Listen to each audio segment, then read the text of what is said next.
leo nimerudi kwa kitu kingine kikubwa zaidi. Bwana, hapa bana nipo kwenye sehemu moja ya sehemu inaitwaje? Nilikuwa naomba kutufahamisha kidogo ndugu yangu, maana nimesahau inaitwaje. Ndugu mtazamaji, sehemu inaitwa Kudipalo. Ningetaka unifahamishe Kudipalo hii ipo vipi au historia yake kidogo, kama unaifahamu hata kiuchache tu ungeweza kutuambia tuweze kujua sisi na mimi pamoja na watazamaji wanaotufuatilia kwa muda huu. Kudipalo hii kama unavyoiona ni sehemu ambayo yenye mabonde, mito na maporomoko ya maji. Ndio. Kama unavyoiona mandhari yake Kudipalo ni nzuri na ina hali nzuri ya hewa kama unavyoiona. Na ni kweli kabisa nimeona na inanivutia. Kuna upepo fulani kwa mbali, kuna milima kama hivi ninavyoona. Lakini kuna vitu nataka unifundishe zaidi. Tuweze kujifunza mimi. Hilo hamna shida ndugu mtangazaji. Ila kwa mahali pa kwanza ni pa kuangalia ni mandhari kama haya hapo unavyoyaona kwenye milima, unaona majabali makubwa sana. Maana hii sehemu tunavyoonyesha ni pazuri sana.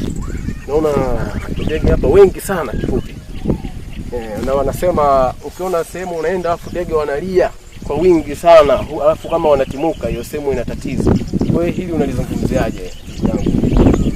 Ndugu mtangazaji, hilo ni la kweli, lakini kwa baadhi ya kuna ndege aina fulani ambao wakilia au ndege sana hiyo sehemu ujue nani kuna hatari, kuna mdudu mkubwa labda ndio kama hivyo. Lakini katika eneo hili yani limejaeni wanyama wengi.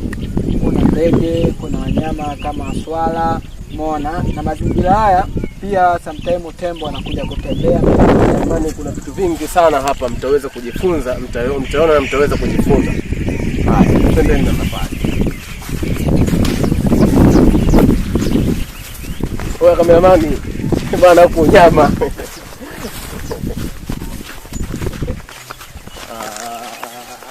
Kama unavyoona sehemu hii imejaa milima mingi sana.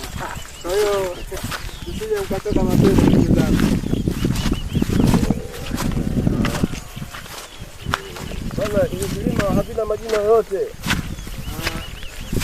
Bahati mbaya vilima hivi bado havijakuwa majina. Lakini kuna sehemu kule kwa upande wa juu kama unavyoona ndugu mtazamaji, kwani kunaitwa mawe matatu. Mawe matatu.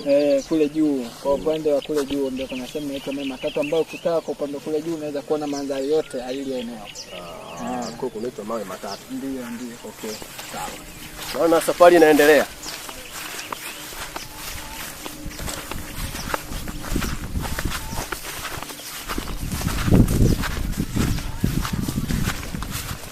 Na sasa tumefika hii eneo la kilima cha tatu katikati ya pori hili.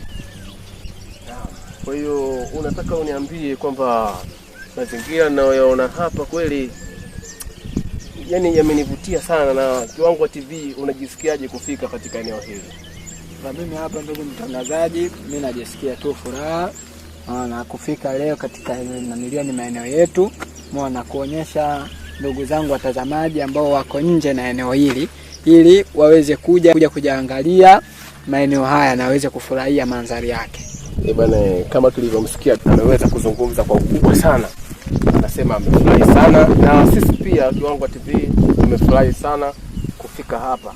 Kwa hiyo tunakushukuru. Lengo kubwa ni kukuza maeneo yetu, na hii mimi inanipa nguvu kwamba vijana kumbe historia mnazohadithiwa na wazee wenu hazipotei, mnazihifadhi.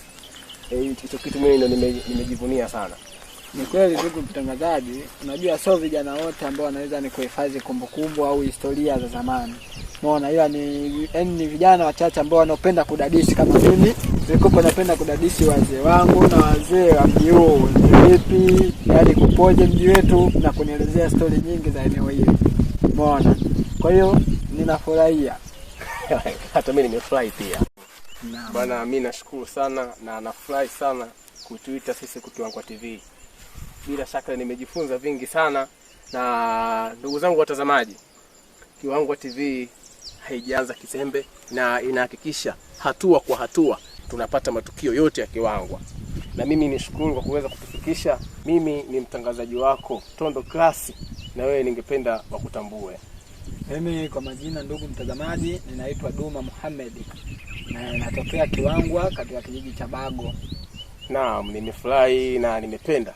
Tukutane kipindi kijacho. Ndugu zangu watazamaji, hii ndio Kiwangwa TV. Kwa heri. Kiwangwa TV, hakika ni yetu sote.